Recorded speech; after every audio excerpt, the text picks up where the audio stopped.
والله يدعو إلى دار السلام ويهدي من يشاء إلى صراط مستقيم.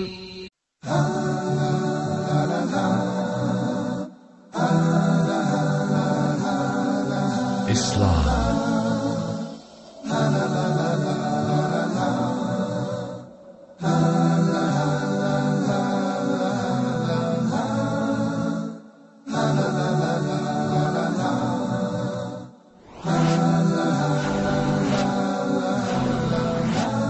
Islam 101.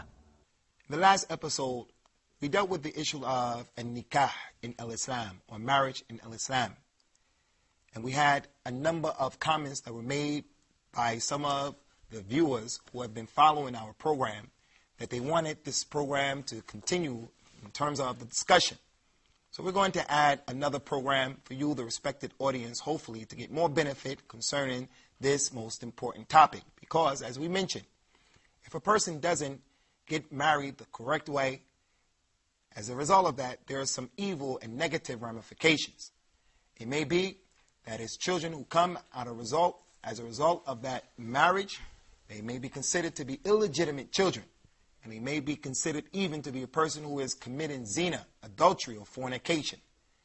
So we want to recap very quickly the 5 conditions of the marriage, and then we're going to go to our students who have quite a few questions that are new questions and questions that were connected to the last program, the last episode. In order for the marriage to be considered a correct marriage in al-Islam, it requires that we have to have the consent of the girl. She has to say, okay, I want to marry this individual, and she can't be compelled to marry someone that she doesn't want to marry. Number 2, we have to have the guardian, a Muslim male, relative of the girl preferably, or any Muslim man who has authority. For an example, the local masjid. That individual has to be responsible for the girl throughout the process of marriage. Prior to her getting married, during the time that she's married, if there are any problems, they refer back to him and he helps to make peace, to make islah, to bring the affairs back together. Number 3, the man who wants to marry the girl, he has to give her a dowry, a token of his appreciation, to say to her, I appreciate the fact that you have agreed to marry me. The wali, the guardian of the girl, has to fear Allah as it relates to this issue and not make it difficult by making an exorbitant dowry on the shoulders of the boy. And stay away from all of the other issues that will unnecessarily delay the marriage. We want our youth, we want our youngsters to hurry up and get married. There's too many trials and tribulations to the right of them, to the left of them, on TV, mass media, advertisement, everywhere they're looking. There's the problem of their desires. In the societies that we're living in, it's very easy for a girl or a boy to fall into what will be displeasing to Allah and what would be a disgrace to her mother and her father. So don't help the devil against your children. Finally, the last 2 conditions that have to be present is that there has to be 2 male witnesses. 2 male witnesses. In the absence of 2 male witnesses, you can have 4 witnesses from amongst the women. 4 women who are witnessing that issue, or 1 male and 2 women. This is the correct 5 conditions that have to be present concerning the dowry in al-Islam, concerning the marriage in al-Islam. So we're going to open up the floor, inshallah, in the discussion, answer the questions of all of the brothers. We're going to start with my brother Sardar, inshallah. Sardar, go ahead. Okay, my question is that in Islam, men can have several wives, but women cannot have several husband, I mean. So some people say that it's unfair. What you can say to them? Concerning the age-old argument, if men can have more than 1 wife, why shouldn't it be that women can have more than 1 husband? We say that this is a classic case of mixing apples and oranges and judging in an affair that is totally different. One of the main reasons why men have more than 1 wife in al-Islam, a man can have more than 1 wife, is because there are more women than there are men. If you gather together all of the women in the world, all of the men in the world, and you married each and every man to one woman, there are going to be a number of women who are left out in the cold. So what do? Islam allowed us to take more than one wife. And in the issue of taking more than one wife, it is an issue with a system. It is not something that's done haphazardly, without any responsibility. Now is not the time to get into that. But taking another wife is not something that is necessarily easy, and it's not for every single individual. Another case, as it relates to a man having multiple wives and why a woman doesn't have the ability to have more than one husband, is because when the woman conceives and she becomes pregnant, who does the child belong to? Someone will say, well, we could just do a DNA test. Well, that wouldn't be realistic, because some people have the ability to do DNA tests, some people in the West, but the vast majority of people in this world, they don't have the resources that will allow them to do a DNA test, especially in the places where the Muslims come from right now. They wouldn't be able to do DNA tests. So as we mentioned so many times before, Islam came to protect 5 things, and one of the things that it came to protect is the lineage. So the Prophet of Islam himself, he told the Muslim men, do not allow one man's semen to enter upon another man's semen, which is a very important hadith. It's a very important aspect of our religion. A sister, a lady, she embraces the religion of Islam. And there's a brother who sees her and he wants to marry her because he's impressed with her religion, impressed with her, and he wants to marry her. We say, you have to look at this hadith of Rasulullah that I just mentioned, and you have to wait. And you have to wait until that particular girl has 1 monthly cycle, so that we can be absolutely sure she is not carrying the baby of another man. Whether it was her husband in the times when she wasn't a Muslim, or whether it was a person who was not her husband.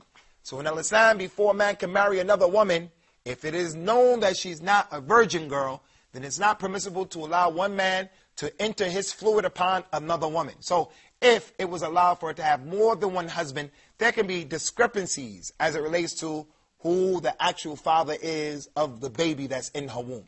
So those are some of the issues, but we say again, the women have to be satisfied with being women, and men have to be satisfied with being men. We have our own unique responsibilities and our own unique creation, and we have to be satisfied with what Allah has legislated for both sexes. Okay, Akhi Ahmed. I actually have a question about engagement. And during engagement, find a lot of Muslims in Muslim community fall into impermissible acts. So if you can shed the light on some of the issues that pertain engagement. Concerning the issue of engagements, and we use that word very loosely, engagements. We shouldn't view engagement in the way that the typical Western outlook and understanding of engagement is. Yes, there's nothing wrong with having a process by which both families come to know each other. The girl and the boy, they come to know each other.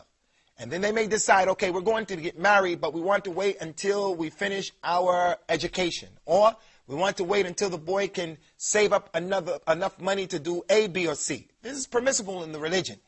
But it's only permissible when we can keep and maintain the limits that have been ordained by Allah. There's no dating. It's not permissible, even though they're going to get married and they are engaged. Doesn't mean that they can go to the movies alone. Doesn't even mean that they can sit in his house or her house alone. There always has to be a third party who is an adult and they can supervise what's going on.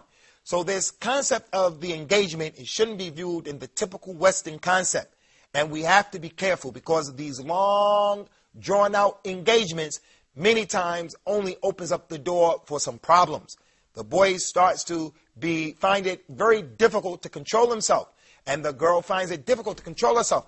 And the natural process takes over because a shaitan, the devil, Satan, is inside of the mix, inside of the issue. And then before you know it, something takes place that will dishonor everyone who's involved in that particular process of getting married. So the engagement is okay, but don't look at it from the Western outlook and viewpoint. We have to have some give and take in the issue, especially as it relates to those people who are reverts to the religion. The revert comes into the religion and he doesn't have a history of a family where the girl's family or the boy's family can look to see what kind of cloth was he cut from, or was she cut from? So therefore, it may require a little longer so that the people will come to know who this individual is and where do they come from. So that requires some serious consideration and contemplation for the one who wants to marry the revert. Again, the bottom line is the hadith of the Prophet sallallahu alaihi wasallam. If someone comes to you and you were impressed and you were pleased with his religion and with his character, the way he is, then marry him. If you don't marry him, then there's going to be corruption in the earth. And we should try to facilitate ease for all of the people involved. Akhi Yasir. I have a comment on the case which my brother Sardar talked about. Tfaddal. In this case, I think not just Muslims who refuse that case. As a Muslim, I can't imagine my wife in a relation with another man. And also, my brother Nick, can you imagine your wife in a relationship with another man? I have no wife, actually, but it will be a desirable situation. I wish I will never be in that kind of situation where my wife is with another man. No one can imagine it. Also, I know this is not your question. You heard it. Who said, who asked this question, can't imagine his wife in this case. Not just Muslims. Okay. You have a question? You want to ask a question as well? Any more questions? Nick. I've got some. My first question is, I know that Muslims are allowed several wives. And imagine such a situation. A man already has, say, 3 wives. And he wants to marry 4th. But the new wife is younger and is stronger and is more beautiful. And it can cause kind of jealousy and bad treatment from the side of previous wives. What kind of regulations are in Islam to prevent such situation? Concerning this issue of the plural marriage, I think that there needs to be an episode that will be dedicated to the fiqh and the understanding and how to practice plural marriage correctly. Because as I mentioned, plural marriage is a misunderstood aspect of our religion, even by Muslims. And it's not practiced all the time in the correct way. The best way and the best practice of the plural marriage is what we had with Prophet Muhammad sallallahu alaihi wasallam. And even with him, there were some jealousies that transpired between some of his wives. But I think the main ingredient as it relates to this issue, and the overriding factor, is the concept of a taqwa. The concept of being conscious of Allah and fearing Allah. The husband and all of the women involved, and even that extends to all of the family members connected to all of them. All of the friends connected to all of them. We have to have a level of taqwa. With God consciousness and with taqwa, people will avoid oppressing each other and avoid falling into that which is not permissible. So we're going to stop right here, inshallah, and we'll come back to this issue after the break. We hope that you'll tune in. May Allah make it easy for all of us. Islam 101. Many people trying to get together, but all their efforts were in vain because of ignoring or turning away from this great foundation. We see many people coming to the way of truth, following the guidance of Allah subhanahu wa ta'ala, but later on, they get off track. What is the reason behind that? Unity is a result. It's not a cover-up. We have to be united from inside. And Allah made this clear in the Quran when He said, وَأَطِيعُوا اللَّهَ وَأَطِيعُوا الرَّسُولَ.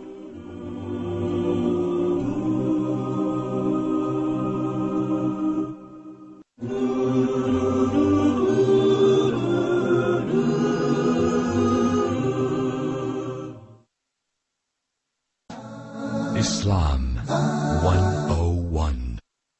Welcome back to the second chapter of Islam 101, and we're dealing with the issue of marriage in Islam. We were speaking about a number of issues, and we left off with the last point concerning everyone fearing Allah as it relates to the plural marriage issue, the husband who has multiple wives. He has to fear Allah. His wives have to be people who fear Allah, and all of their relatives also have to be conscious and diligent in trying to fear Allah. And this is going to minimize the problems and not allow the problems to get out of hand, which will ultimately lead to people being unhappy, which will also lead to divorces. And then we have all of the other social issues that come as a result of that. Children who are growing up in fatherless homes. So every man, he has to fear Allah.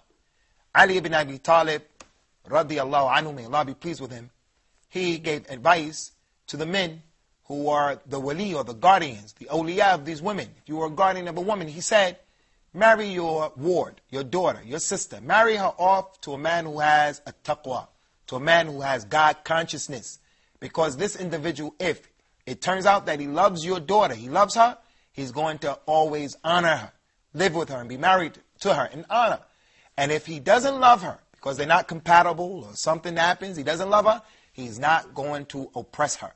So with this taqwa, with this God consciousness, if this man were to get another wife, a second wife, a third wife, he would always try his best to make jihad against his desires to practice the religion and to do what is correct and to be fair and just. So plural marriage is not easy and it's not for everyone. You have to have enough money, and that's not the most important issue. Has to have enough time, and he has to have the disposition and the mentality to be able to manage such a situation. And in addition to that, he has to have a group of women who have harmony between themselves. He cannot be married to one woman who is like fire in her personality. Then he's going to bring into the equation a woman who's like gasoline or petrol. It doesn't work and it doesn't make sense. So it's not about your desires. Marriage is about helping to build and to further the cause of the Islamic community. We want to shift gears now and want to leave the issue of marriage altogether as it relates to our explanation. Maybe another question will come about marriage. We'll deal with that. And we want to go into the next topic that's connected to marriage, and that is the divorce, talaq. Getting divorced in Islam. Many people misunderstand this point as well from the Muslims. They think that when you want to divorce a lady, please pay attention to this issue, Muslim or non-Muslim. It is not correct when a man wants to divorce his wife that he says to his wife, you're divorced, you're divorced, you're divorced. That is not the correct understanding.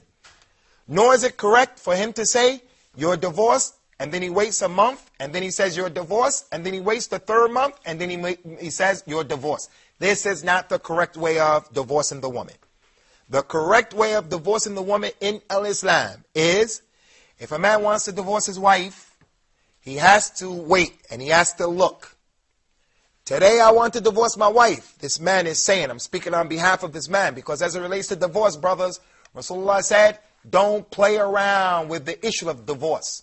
When you play with it, it's viewed as being serious. You can't say, you're divorced, and then come and say, I was just playing. If you say you're divorced, even if you were playing, it counts. So the correct way that a man divorces his wife, he says, I want to divorce my wife. So now I have to look. Have I had any physical relationships with her since her last mens? If I did, then I can't divorce her. I have to be patient. I have to wait until her new mens comes. And if I still want to divorce her, and I'm adamant about divorcing her, once she becomes clean, I say, you're divorced. That's the first divorce in Islam. That's the correct way. And look at the wisdom behind this. If a man has had relationships with his wife and now he has to wait for 2 weeks, 3 weeks, and he waits for the menses, what do you think is going to happen? He's going to start desiring his wife again. His anger is going to subside. They're going to come to their senses and they're going to make up. So that's one of the practical ways in which the legislation of Islam has reduced the divorce rate. So that's the first thing. He has to look. Have I had relationships with her? If he didn't have relationships with her since her last mens, he can say you're divorced.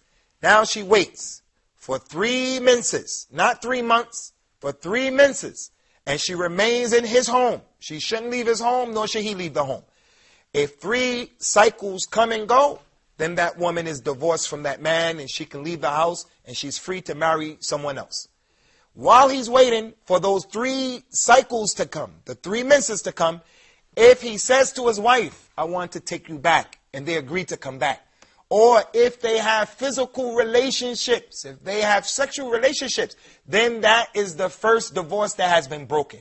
They live together for 5 more years. Something happens. He becomes upset. He wants to divorce her.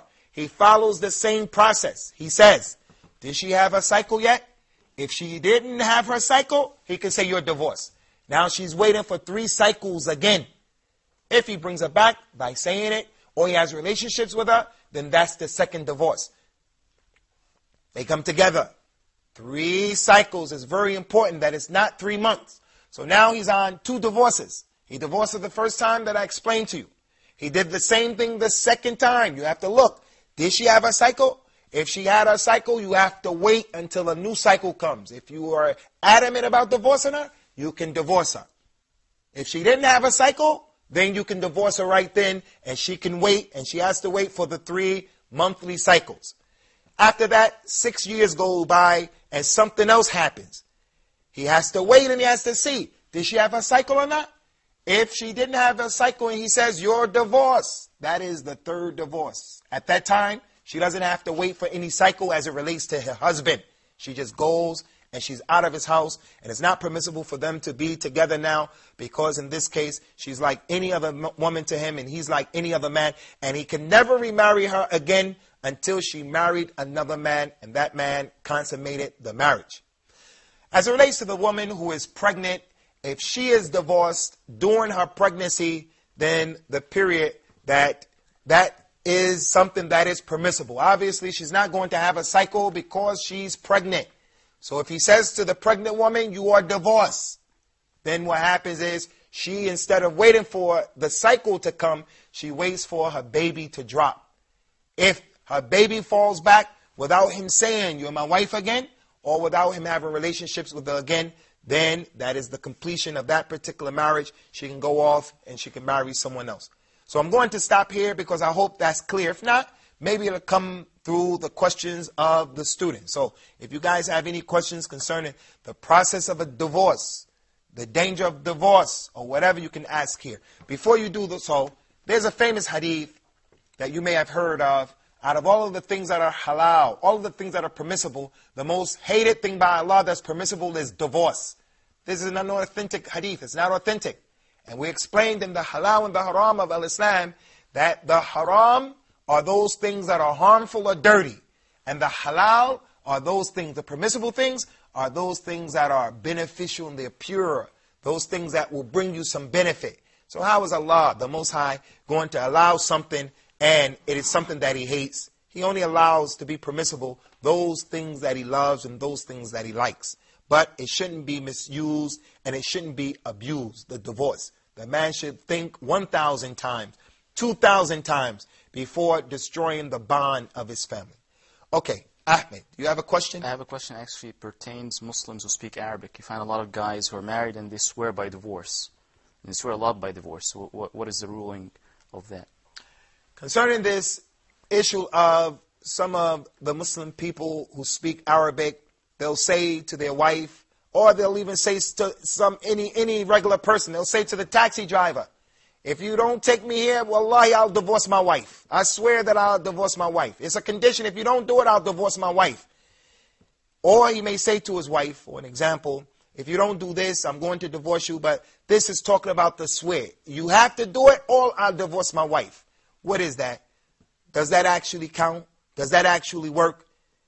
There is a lot of speech from the scholars of Islam concerning this. All I want to mention here concerning this point is that it shouldn't be done. I don't want to open the door of this discussion right now because I think it's a topic that needs to be discussed from top to bottom. Does it happen? Does it not happen? If the taxi driver doesn't take him, does he have to divorce his wife? I don't want to open that discussion right here. All I say is people should avoid using that type of swearing. To swear, you should just say, wallahi, or swear by one of the characteristics of Allah, and not swear by the divorce. Yes, sir. Do I have some responsibilities towards my wife after divorcing, according to Islam regulations? If a man divorces his wife, does he have any responsibility towards her after the divorce? Of course he has responsibilities towards her, especially if she has children. And the first responsibility is what Allah told us in the Quran, the men who divorces their wives. وَلَا تَنْسَوْا الْفَضْلَ بَيْنَكُمْ. Don't forget the virtues that existed between you people. You were together. You have children. She gave you things that no one else gave you in the life. How can you now turn around and become a criminal? And how can she turn around and become a criminal? And you start dealing with each other as in an uncivilized manner. So the first right is that you guys, everyone, they have to remember the rights. They have to remember the virtues that both parties have over the other party. Also, in addition to that, if she has children, he's responsible for maintaining those children, for providing for and maintaining all of his children. From what is not her right is what we find in the Western societies, that she is entitled to alimony. She gets half of his property. This is not Islamic. She doesn't have a right to half of his property. She has a right to what Allah has ordained for her, and that is that he takes care of his children. And that may include their second or their docile, where they're going to live, their shelter.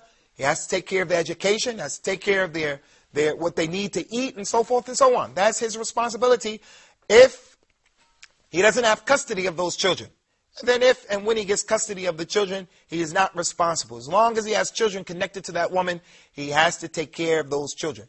But if he doesn't have any children connected to her, then she's a regular Muslim. He makes dua, supplication for her, and that's it. He doesn't have any responsibility to that particular woman. He divorces a woman, and he continues to pay for the next 25, 30 years money as alimony to her.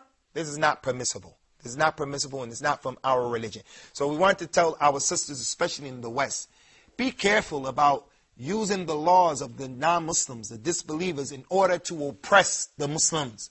Like going to the court of law in the secular countries like the US and the UK, and you bring the man up on charges, and they give you half of his earnings. This is not permissible. This is stealing in religion of Islam. This is sariqah, stealing, and it's not permissible. I don't think we have any more time. I'm sorry, guys. Inshallah, I'll be sure to let you guys get the first question in the next episode. Bidhnillah. We're going to bring this topic about marriage and divorce to a close. Hot topic. And it's a topic that really needs more discussion, to be honest with you. Hopefully, we may make some topics about what Ahmed mentioned and other than that. But until then, tune in for the next episode of Islam 101. It's a pleasure having you with us.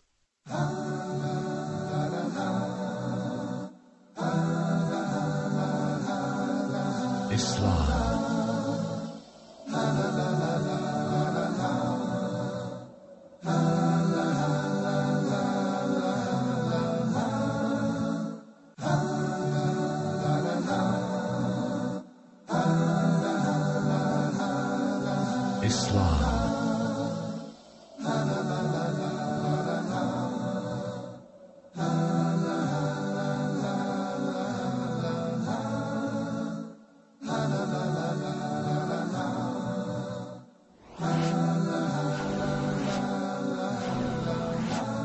Islam.